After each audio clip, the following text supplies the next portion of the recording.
Frank's Last Invigilation by Bernard O'Keeffe. When anyone asked Frank whether he was counting the days to retirement, he would answer not with a smile or a yes, but with a number.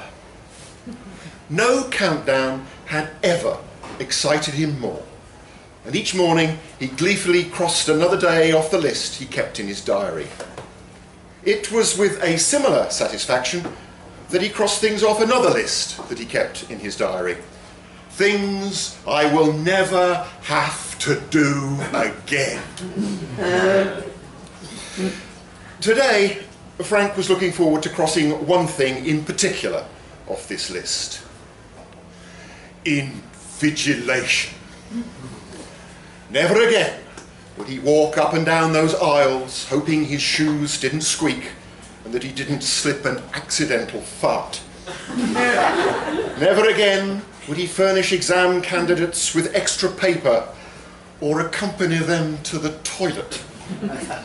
Never again would he place exam papers on desks or wait patiently at the end while a candidate fiddled with a treasury tag.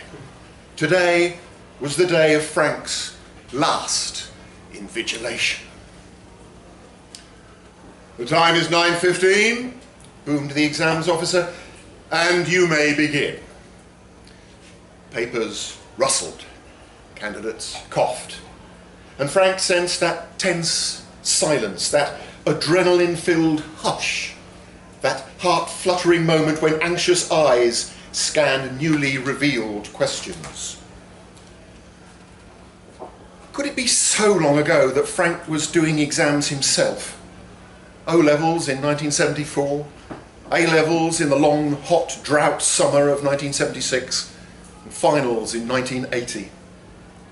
Could it be so long ago that he put the last full stop on his last finals paper and rushed out of the hall to get very drunk and to kiss education goodbye forever?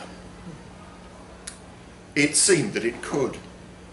Time did not lie, and as retirement approached, Frank allowed himself to look back on the ironic tricks it had played on him over the years. The way, for example, that Frank, who had been so keen never to enter an exam hall again, should have spent so much of his working life walking up and down one. Or the way that Frank, who knew he would never have to do an exam again, was haunted by so many recurring dreams about them. Not being able to find his seat, not being able to do any of the questions, not having a pen, not being able to write legibly, being given a paper in the wrong subject and one written in an unrecognisable foreign language, and most spectacularly, sitting an exam stark bollock naked. Perhaps when he gave up teaching for good, he would no longer have these ridiculous dreams. Frank smiled at the prospect as he walked down one of the aisles, thinking of his list of things I will never have to do again. In 45 minutes, it would be all over. No more mind games to make time pass more quickly. No more furtive glances at smuggled-in crosswords. No more sneaking a look at his phone. No more pacing up and down, wondering at the absurdity of it all. No more invigilation. A hand shot up in front of him. Frank looked at it and did what years of experience had taught him.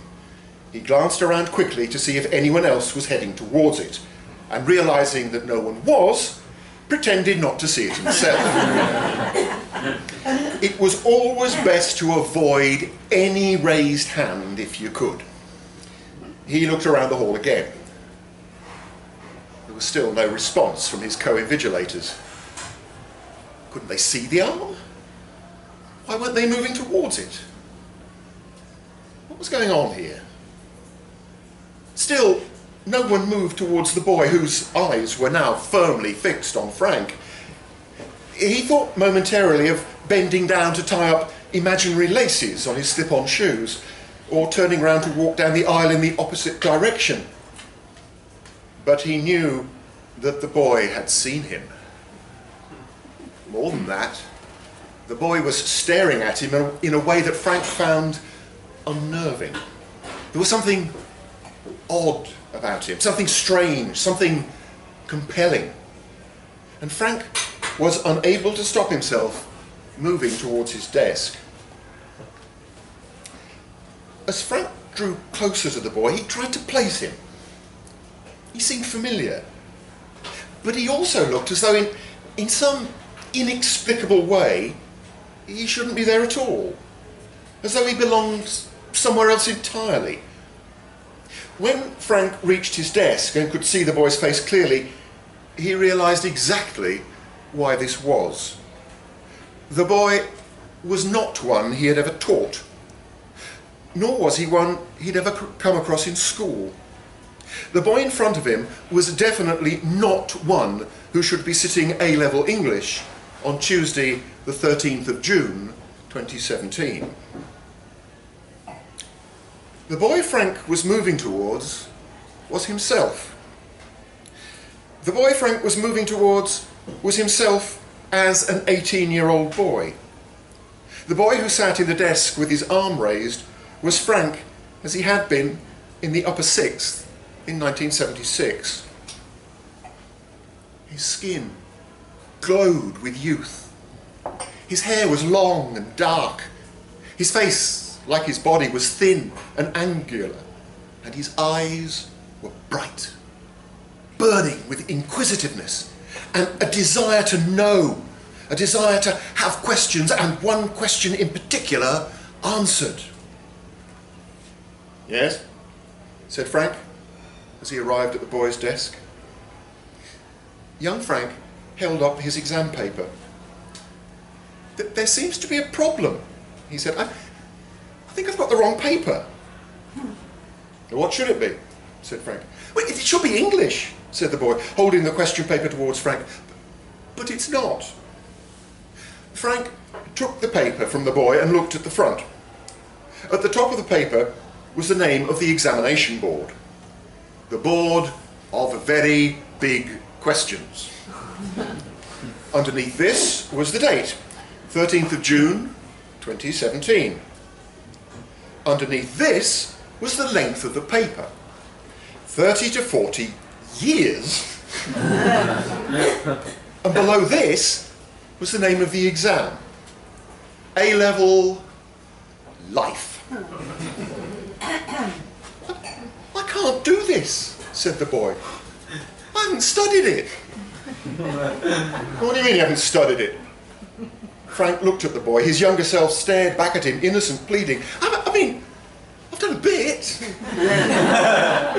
but not very much. I haven't studied life.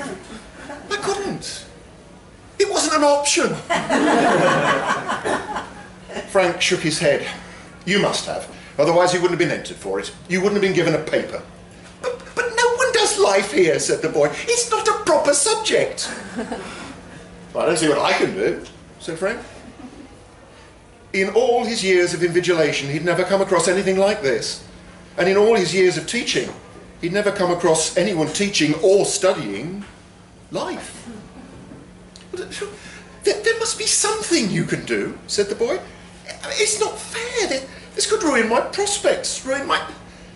Frank opened the paper and scanned the questions. 1. What is the point of exams?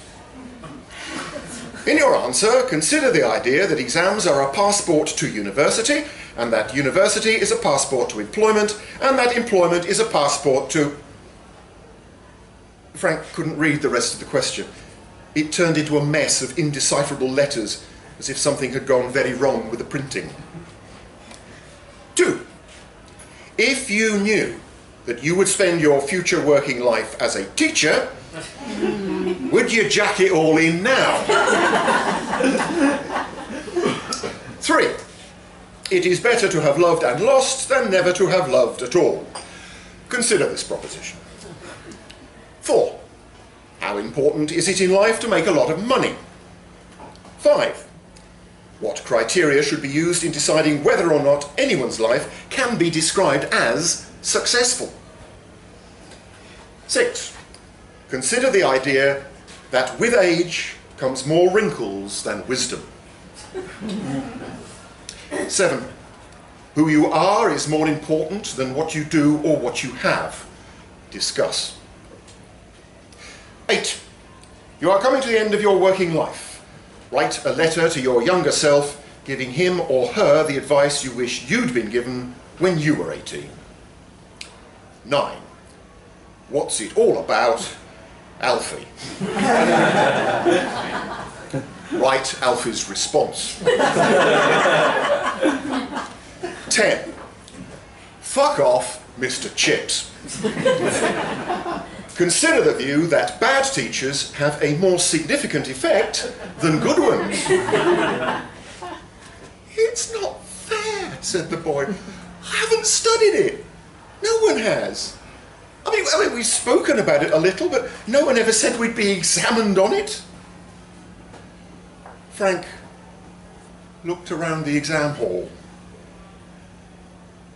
and raised his hand.